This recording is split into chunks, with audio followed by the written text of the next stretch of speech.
प्राविधिक युगको नवीनतम व्यापारिक पद्धति प्रत्यक्ष बिक्री वितरण प्रणाली आजको आवश्यकता हो।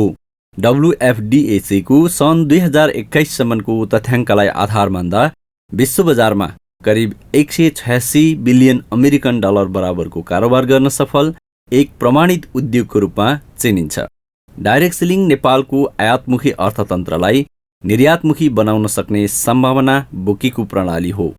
2000 को दशकबाट विभिन्न संज्ञामा उदय भएको यो व्यापारिक प्रणाली खुल्ला सिमाना हुँदै भारतीय कम्पनीका प्रतिनिधि मार्फत नेपाल भित्रियो। वस्तु तथा सेवाको पिरामिड शैलीबाट व्यापार गर्दै आए पनि बिस्तारै स्वदेशी सोच र शैलीका साथ नेपाली कम्पनीहरू स्थापना हुन थाले। स्वदेशी उत्पादनको प्रयोग तथा प्रवर्धन गर्नु पर्दछ भन्ने चेतना स्तरको विकास हुँदै गयो, जसबाट नेपाली अर्थतन्त्रमा केयसम्म टेवा पुग्दै गयो। यो प्रणालीमा स्पष्ट कानुनी व्यवस्था नहुँदा निरीक्षण तथा नियमन गर्नका लागि जटिलता बढ्दै गयो। यो प्रणालीमा वस्तु मात्र नभई सेवामुखी व्यापारहरू पनि मौलाउँदै गए। यसलाई नियन्त्रण गर्न नेपाल सरकारको सम्मानित अदालतबाट विक्रम सम्वत 2068 साल चैत्र 15 गते कानुन बनाएर मात्र कारोबार गराउनु भनी आदेश जारी भयो। तत्पश्चात यो व्यवसायलाई व्यवस्थित र कानुनी मान्यता प्रदान गरिनु पर्दछ भनी NDSA, DSA सँग सम्बन्धित तथा अन्य विभिन्न अभियान कर्मीहरू तथा सरकारवालाहरू पनि निरन्तर सङ्घर्षमा लागिरहे। विभिन्न सम्भावनाहरूको खोज र अनुसन्धानबाट प्राप्त प्रतिवेदन अनुसार यस विषयले संवैधानिक परिषदमा प्रवेश पायो र यसलाई पारित गर्नकै लागि पनि म अनुरोध गर्दै मेरो भनाइ अन्त्य गर्छु। धन्यवाद। हुन्न भन्ने आवाज सुनिएन, तसर्थ वस्तुको प्रत्यक्ष बिक्री व्यवस्थापन तथा नियमन गर्ने विधेयक 2074 माथि विचार गरियोस् भन्ने प्रस्ताव सर्वसम्मतले स्वीकृत भएको घोषणा गर्दछु। जसको फलस्वरूप 2074 साल कार्तिक 1 गते वस्तुको प्रत्यक्ष बिक्री सम्बन्धमा व्यवस्थापन तथा नियमन गर्न बनेको ऐन राजपत्रमा प्रकाशित भयो, जसले एउटा बलियो कानुनी आधार तयार गर्यो। यही ऐनको आधारमा 2076 साल फागुन 12 गते मन्त्री परिषदको निर्णयबाट वस्तुको प्रत्यक्ष बिक्री वितरण प्रणालीको नियमावली पारित भयो। त्यस्तै वस्तुको प्रत्यक्ष बिक्री व्यवस्थापन तथा नियमन गर्ने नियमावली 2076 स्वीकृत गरिएको छ।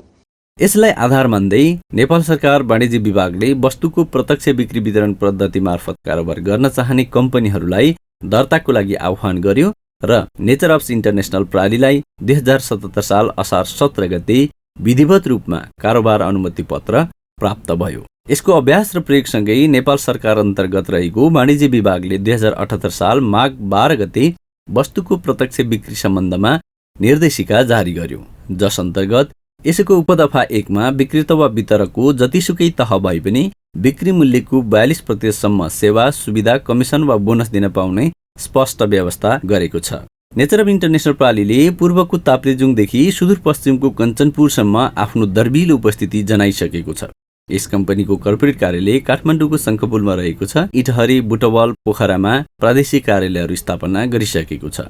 11 अगस्त 2019 मा मलेसियाबाट विधिवत रूपमा कारोबार सुरु गरेको कम्पनीले ग्लोबल बिजनेसको लागि प्रधान कार्यालय सिङ्गापुर तथा क्षेत्रीय कार्यालय मलेसियामा राखेको छ। कतार र दुबईमा आधिकारिक रूपमा कारोबार गरिरहेको कम्पनीले हङकङ र भारत जस्ता देशहरूमा आफ्नो दर्ता गराइसकेको छ। यसरी विश्व बजारमा आधिकारिक रूपमा उपस्थिति हुने पहिलो नेपाली कम्पनी नेचरअप इन्टरनेसनल प्रणाली जैविक तथा जडीबुटीजन्य उत्पादनहरूको प्रत्यक्ष बिक्री वितरण प्रणाली मार्फत स्वास्थ्य तथा समृद्ध जीवन प्रदान गर्ने लक्ष्यका साथ निरन्तर अगाडि बढिरहेको छ।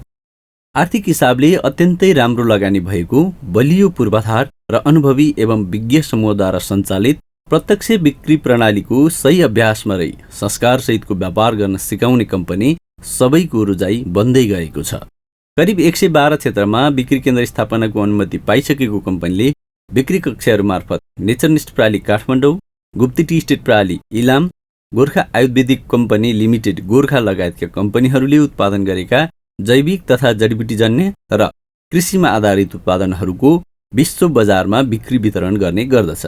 आज हामी अत्यन्तै अप्राकृतिक जीवनशैलीमा बाँचिरहेका छौँ। प्रदूषित वातावरण, विश्वव्यापी तापमानमा भएको वृद्धिले हुने वातावरणीय परिवर्तन, औद्योगिक प्रदूषण, कृषिमा रासायनिक मल, कीटनाशक औषधि, पशुपन्छीमा ग्रोथ हार्मोन, एन्टिबायोटिक, खाद्यान्नमा जेनेटिकली मोडिफाइड अर्गानिजम, GMO आदिको प्रयोगले गर्दा हरेक दिन हाम्रो स्वास्थ्य स्थिति जटिल बन्दै गइरहेको छ। जसले गर्दा हाम्रो रोग प्रतिरोधात्मक क्षमतामा दिनानुदिन ह्रास आइरहेको छ। यसलाई केही हदसम्म सम्बोधन गर्न नेचरअप्सले विभिन्न तथ्यमा आधारित रही स्वास्थ्य अवधारणा तयार पारेको छ। प्रकृतितर्फ फर्कौं, हरियाली रोजौं भन्ने नाराका साथ हर्बल थेरापीको आधारमा यस कम्पनीका उत्पादनहरूले हाम्रो शरीरलाई 5 प्रकारले फाइदा गर्दछ। निर्मलीकरण, अप्राकृतिक शैलीबाट शरीरमा जम्मा भएको विकारहरूलाई निर्मलीकरण गरी त्यसको हानिकारक असरबाट बचाउन मद्दत गर्दछ। सफाई तथा निष्कासन, निर्मलीकरणबाट निष्कासन भएका विकारहरूलाई दिशा, पिसाब र पसिनाको माध्यमबाट भित्री रूपमा सफाई गरी पाचन प्रणालीलाई सक्रिय गर्न मद्दत गराउँदछ। सन्तुलन, शरीरको ताप, रक्तचाप, अक्सिडेसन, सुगर, कोलेस्ट्रोल र मेटाबोलिजमको सन्तुलन गर्न मद्दत गर्दछ। पोषण, उत्पादनहरूमा प्राप्त भिटामिन, खनिज जस्ता तत्त्वहरूले हाम्रो शरीरमा आवश्यक पोषण तत्त्वहरूको परिपूर्ति गर्न मद्दत गर्दछ। पुनः ताजगी, यसरी निर्मलीकरण, सफाई तथा निष्कासन, सन्तुलन र पोषणको प्रक्रिया पूरा भएपछि हाम्रो शरीरका मेटाबोलिजमलाई सुधार गर्ने हुँदा कोष र अङ्गहरू पुनः ताजगी हुन्छन् र शरीरका प्रणालीहरू नै सक्रिय बन्न जान्छन्। यो प्रक्रियामा नेचरअप्सका उत्पादनहरूले महत्त्वपूर्ण भूमिका खेलिरहेका हुन्छन्। अर्ग्यानिक ग्रिन टी, यो चिया इलामको माई जोगमाई गाउँपालिका स्थित गुप्ती टी स्टेटमा उत्पादन तथा तयारी हुन्छ। यसलाई फ्रान्सको जैविक प्रमाणीकरण गर्ने संस्था CERS, अमेरिकाको USDA र जापानको JAS जस्ता संस्थाले जैविकता प्रमाणित गरेको छ। यो ग्रिन टीमा उच्च मात्रामा एन्टिअक्सिडेन्ट पाइन्छ। यसले हाम्रो शरीरमा हुने एन्टिअक्सिडेटिभ क्षमताको वृद्धि गर्दछ। ग्रिन टीको नियमित सेवनले हानिकारक वैजनिक किरणहरू र विकिरणहरूले गर्ने असरबाट हाम्रो शरीरलाई रक्षा गर्दछ। हाम्रो शरीरमा रगतमा हुने चिनीको मात्रामा नियमित गर्ने, डायबिटिजको रोकथाम गर्ने, सुगरको वृद्धिलाई नियन्त्रण गर्ने, ग्यास्ट्रिक, कब्जियत जस्ता समस्यालाई न्यूनीकरण गराउन, खराब कोलेस्ट्रोल घटाउन, उच्च रक्तचाप र पक्षघातको जोखिमलाई न्यूनीकरण गर्न मद्दत गर्दछ। आँखाको दृष्टि क्षमता बचाइराख्न, शरीरलाई ऊर्जावान र मजबुत बनाउन मद्दत गर्दछ। उमालेको पानीमा आवश्यकता अनुसार चिया राखी दिनको 4-5 कप चिया सेवन गर्दा राम्रो फाइदा हुन्छ। सामान्यतया खाली पेटमा, गर्भवती अवस्थामा, मासिक स्रावको अवस्थामा बाहेक सबै उमेर समूहले पेय पदार्थको रूपमा यसलाई प्रयोग गर्न सक्दछन्। सिल्भर निडल्स टी, यो चिया पात नफक्रिएको चियाको मुना निडल सङ्कलन गरी तयार गरिन्छ। यसमा क्याफिनको मात्रा ग्रिन टीमा भन्दा आधा कम र एन्टिअक्सिडेन्टको मात्रा 3 गुणा ज्यादा हुन्छ।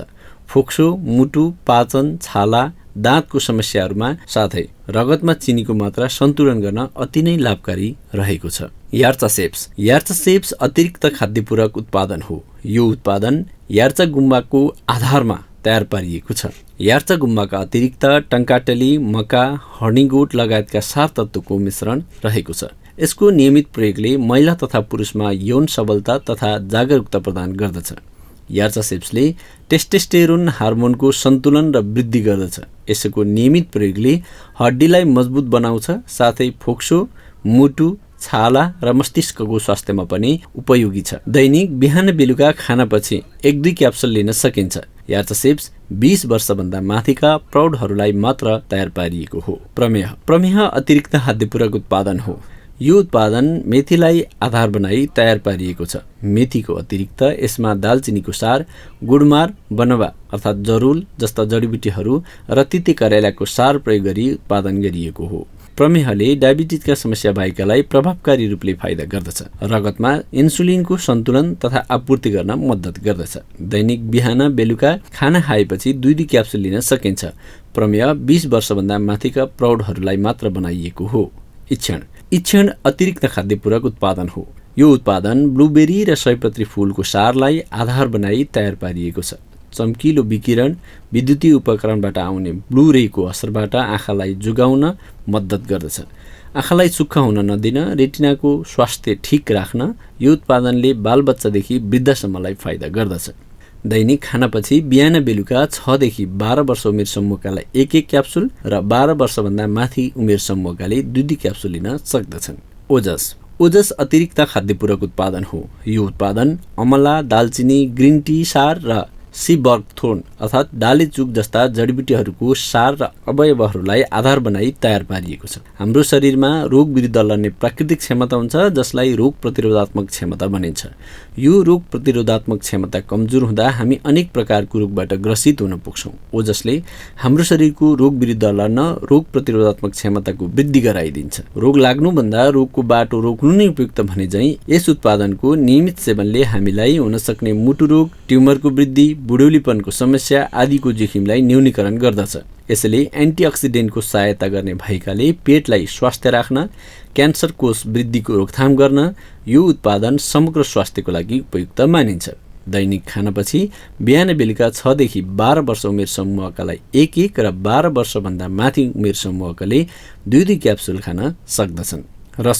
रसुन अतिरिक्त खाद्य पूरक उत्पादन हो। लसुनलाई विशेष प्रकारले फर्मेन्ट गरेपछि यो खैरो वा कालो बन्दछ, जसलाई ब्ल्याक गार्लिक भनिन्छ। यो उत्पादन ब्ल्याक गार्लिक, बेसारको सार, कालो मरिचको सार तथा एस्पोरेडिनलाई आधार बनाई तयार पारिएको छ। हानिकारक भाइरसहरूको संक्रमणबाट बच्नको लागि रसुनको सेवन अत्यन्तै उपयोगी साबित भएको छ। यसको नियमित सेवनबाट मुटुको रोग, रक्तचाप, रुगाखोकी, खराब कोलेस्ट्रोल, पेटको दुखाइ, पाचन आदि समस्याहरूमा अत्यन्तै लाभ पुग्ने गर्दछ। हाम्रो रोग प्रतिरोधात्मक क्षमता वृद्धि गर्न मद्दत गर्दछ। शरीरमा रहेका हानिकारक हेभी मेटलहरूलाई निर्मलीकरण गर्दछ। दैनिक खानापछि बिहान बेलुका 6 देखि 12 वर्ष उमेर समूहकालाई 1 र 12 वर्षभन्दा माथि उमेर समूहकाले 2 क्याप्सुल लिन सक्दछन्। बर्खे हनी स्वास्थ्यवर्धक प्राकृतिक पेय पदार्थ हो। यो अर्ग्यानिक मह रोल्पा जिल्लाको थवाङ क्षेत्रमा परम्परागत पद्धतिबाट चैत्र महिनादेखि श्रावण महिनासम्म यसको सङ्कलन गरिन्छ। यो समयमा लालीगुराँस, सिमल, धैरू, दुरिलो जस्ता वनस्पतिहरूमा फूल फुल्ने र पालुवा फेरिने समय भएकाले यस बेलाको महमा अत्याधिक औषधिजन्य गुणहरू हुने गर्दछ। यस शुद्ध महको नियमित सेवनले हाम्रो रोग प्रतिरोधात्मक क्षमता वृद्धि गर्ने, रक्त सञ्चार सुधार गर्ने, कोलेस्ट्रोल घटाउने तथा आन्तरिक र बाह्य घाउहरू निको पार्न मद्दत गर्दछ। यसलाई 2 वर्षभन्दा माथिको उमेर समूहले प्रत्यक्ष रूपमा लिन सक्दछन्। मसाज केयर ओइल स्वास्थ्यसँग सम्बन्धित उत्पादन हो। यो उत्पादन धसिङ्ग्रेको तेललाई आधार बनाई तयार पारिएको छ। यस तेलले मसाज गर्दा जोर्नीको दुखाइ, जलन, मर्केको, मायोसाइटिस, फाइब्रोसाइटिका र अन्य दुखाइहरूबाट मुक्त राख्दछ। हड्डी र मांसपेशीको जडानलाई मजबुत गर्न मद्दत गर्दछ। दुखाइको भागमा स्प्रे गरेर हल्का मसाज गर्न सकिन्छ। यसलाई टाउको, अनुहार, घाउ, चोटपटक तथा संवेदनशील भागहरूमा प्रयोग गर्न मिल्दैन। छालाको सरसफाई, सौन्दर्यता तथा सुरक्षाको लागि नेचरअप्सले हाल morning fresh soap, green neem soap, याकमिल्क soap जस्ता साबुनहरू, बाथ जेल र ह्यान्ड वासलाई बजारीकरण गरिरहेको छ। मर्निङ फ्रेस सोप ग्रिन टीलाई, ग्रिन निम सोप निम र याकमिल्क सोप चौरीको दुधलाई आधार बनाई तयार पारिएको छ। यी साबुनहरूमा जनावरजन्य बोसोको प्रयोग गरिएको छैन। यसमा निम, घिउकुमारी, जुजोबा, चिउरी लगायत जैविक तथा वनस्पति तेलहरूको सम्मिश्रणमा तयार गरिएको छ, जसको नियमित प्रयोगले छालाको हेरचाह गर्दछ, अनेक प्रकारका छाला सम्बन्धी रोगहरूबाट रक्षा गर्ने गर्दछ र छालालाई मुलायम राख्दछ। व्यक्तिगत हेरचाहमा दाँतको स्वास्थ्य तथा सुरक्षाको लागि नेचरअप्सले हाल ओरल केयर र चारकोल एक्टिभेटेड टुथपेस्ट प्रवर्धन गरिरहेको छ। यी उत्पादनहरू बाँसको कोइला, ल्वाङको तेल लगायत जडीबुटीलाई आधार बनाई तयार पारिएको छ, जसले दाँत तथा गिजाको सुरक्षा गर्ने, मुखको दुर्गन्ध हटाउने तथा दाँतलाई बलियो र सफा मजबुत राख्ने काम गर्दछ। यसलाई दिनको 2 पटक नरम ब्रसले प्रयोग गर्न सकिन्छ। व्यक्तिगत हेरचाहमा कपालको सौन्दर्यता तथा सुरक्षाको लागि नेचरअप्सले ग्लोरी स्याम्पू र कन्डिसनर तथा हर्बल हेयर ओइल र रिफ्रेस हेयर आयल बजारमा ल्याएको छ। स्याम्पू तथा कन्डिसनर नीम, अमला, सिकाकाई, हिना आदि तत्त्वहरू तथा हेयर आयलहरू निर्गुन्दी, मेन्था, तिलको तेल लगायतका जडीबुटीलाई आधार बनाई तयार पारिएको छ, जसको नियमित प्रयोगले कपाल कालो, चम्किलो, मुलायम बनाउन मद्दत गर्नुका साथै केश झर्न र फुल्नबाट रोक्दछ। यसको प्रयोग अवधिभर अन्य स्याम्पू वा कन्डिसनरको प्रयोग नगर्दा उचित प्रतिफल प्राप्त हुन्छ। व्यक्तिगत हेरचाहमा छालाको त्वचाको लागि नेचरअप्सले हाल बडी लोसन, मोइस्चराइजिङ लोसन तथा ग्लिसरिन जस्ता उत्पादनहरू बजारीकरण गरिरहेको छ। यी उत्पादनहरू निम, जोजोबा, चन्दन, ग्लिसरिन, गुलाब जस्ता जडीबुटीलाई आधार बनाई तयार पारिएको छ, जसको प्रयोगले छालालाई कोमल, मुलायम, नरम राखिराख्न मद्दत गर्दछ। छालाको हेरचाह र स्वास्थ्यको लागि एन्टिमाक्स, एन्टिपिम्पल तथा सनब्लक क्रिम बजारीकरण गर्दै आइरहेको छ। यी उत्पादनहरू प्राकृतिक तुलसी, गुलाब, मेवा, निम, बेसार, चन्दन, घिउकुमारी, मजिठो, केसर आदि जडीबुटीहरूको आधारमा तयार पारिएका छन्। जसको प्रयोगले अनुहारको दाग हटाउने, डन्डीफोरबाट बचाउने, घामको कारणले छालालाई हुने असरबाट बचाउने काम गर्दछ। एन्टिमाक्स एन्टिपिम्पल प्रभावित क्षेत्रलाई सफा गरेर सुक्खा बनाई प्रयोग गर्नुपर्दछ। यसलाई रातिको समयमा प्रयोग गर्दा उचित प्रतिफल दिन्छ। नेचरअप्सले बजारको आवश्यकतालाई ध्यानमा राखी आगामी दिनहरूमा नयाँ उत्पादनहरू थप्दै जानेछन्। कुनै पनि उत्पादकहरूले आफ्ना उत्पादनहरूको बजारीकरणका अनेकौं तरिकाहरू अवलम्बन गरेका हुन्छन्। परम्परागत व्यापारको वितरण प्रणालीमा मुख्य वितरक, होलसेलर, खुदरा वितरक हुँदै ग्राहकसम्म ती उत्पादनहरू पुग्ने गर्दछन्। यसमा रेडियो, टेलिभिजन, पत्रपत्रिका, अनलाइन पोर्टलहरू, सामाजिक सञ्जाल मार्फत गरिने विज्ञापनको ठूलो भूमिका हुन्छ। प्रत्यक्ष बिक्रीमा कम्पनीका उत्पादनहरू कम्पनीबाट सिधै वितरक अथवा ग्राहकहरूको माझ मौखिक विज्ञापनको आधारमा पुग्दछन्। वितरकहरूले ग्राहक, वितरक अथवा बिक्री प्रतिनिधिहरूको समुदाय बनाएर सामानहरूको बिक्री वितरण गर्ने गर्दछन्। यस क्रममा भएको बिक्रीको आधारमा वितरकहरूले आय आर्जन गर्ने गर्दछन्। हरेक स्वतन्त्र वितरकहरूले नेपाल सरकारको वाणिज्य विभागले तयार पारेको परिधिमा रही यस कम्पनीबाट कमिसन, बोनस, रोयल्टी तथा अन्य पारितोषिकहरू प्राप्त गर्दछन्। वितरकले आफ्नो प्रत्यक्ष तथा समूहगत बिक्रीबाट पाउने कमिसन तथा बोनसहरू जस्तै upgrade commission, distributor sales commission, बाल शिक्षा कोष तथा भ्रमण bonus, repeat sales commission, leadership bonus, वार्षिक रोयल्टी बोनस, मुनाफा सेयरिङ बोनस आदि प्राप्त गर्दछन्। वितरकहरूले प्रत्यक्ष बिक्री गरेर आर्थिक स्वतन्त्रता तथा समयको स्वतन्त्रता महसुस गर्ने, सपनालाई साकार पार्ने तथा बिजनेस लिडर र उद्यमीको हिसाबमा जीवन परिवर्तन गरिरहेका छन्। नेचरअप्सले पनि हरेक व्यक्तिलाई ग्लोबल बिजनेस लिडर बन्ने अवसर प्रदान गरिरहेको छ। प्रत्येक व्यक्तिलाई व्यावसायिक रूपमा सबल बनाई संस्कारसहितको व्यावसायिक अभ्यास आवश्यक छ। यही आवश्यकतालाई पूरा गर्न कम्पनीले विभिन्न कार्यक्रमहरू जस्तै नवप्रवेशीहरूलाई उत्पादन अभिमुखीकरण तथा आधारभूत तालिम प्रदान गर्ने गर्दछ। कामको सुरुवातसँगै प्रभावकारी प्रस्तुतिकरण अभ्यास, व्यावसायिक सिप तथा कौशलहरू सिकाइन्छ, जसले व्यापार प्रस्तुतिकरणमा सक्षम बनाउँदछ। वितरकहरूमा निरन्तर ऊर्जा प्रदान गर्न लिडरसिप तालिम, मोटिभेसन सेमिनार निरन्तर देशव्यापी रूपमा आयोजना भइरहेका छन्। काम गरेर सफलता हासिल गरेका वितरकसँग मासिक रूपमा success seminar, top achiever award र बेस्ट सेल्स सेन्टर अवार्ड तथा वार्षिक रूपमा top performer award, brand promoter award, top ranking achiever award, KS तथा ट्राभल बोनस वितरण, स्टार रोयल्टी बोनस वितरण, स्टार पिनअप जस्ता कार्यक्रमहरू आयोजना गर्ने गर्दछ, जसले हरेक विक्रेतालाई व्यावसायिक ऊर्जासँगै उच्च सम्मान प्रदान गर्दछ। हजारौं स्वतन्त्र सक्रिय वितरकहरू यसको अभियन्ता बनेर अगाडि बढिरहेका छन्। सक्रिय अभियन्ताको आम्दानीको दायरा उच्च राख्न विभिन्न समयमा वितरक प्रवर्धनात्मक योजनाहरू कम्पनीले निश्चित समयका लागि सञ्चालन गरिरहेको छ। हरेक व्यक्तिले आफ्नो आवश्यकता अनुरूपको सामान अनलाइन वा नेचरअप्सको कुनै पनि बिक्री केन्द्रबाट खुदरा मूल्यमा खरिद गरेर यो व्यवसायको सुरुवात गर्न सक्नेछन्। 18 वर्षमाथिका जुनसुकै उमेर समूह, जुनसुकै पेसा व्यवसायका आम मानिस, कलेज गइरहेका विद्यार्थीहरू, गृहिणीहरू, जागिरबाट अवकाश प्राप्त जोसुकैले जहाँबाट पनि यो व्यापार सुरुवात गर्न सक्दछन्। हरेक व्यक्तिले राष्ट्रलाई कर तिरी प्राप्त गर्ने आम्दानीबाट आफ्नो सपनाहरू पूरा गर्न सक्दछन्। नेचरअप्सको यो अभियानमा व्यापार मात्र नभएर हरेक व्यक्तिको जीवन रूपान्तरण गर्न सक्ने थुप्रै आधारहरू छन्। नेचरअप इन्टरनेसनलमा तपाईँ लगायत सम्पूर्णलाई हार्दिक स्वागत गर्दछौँ। धन्यवाद।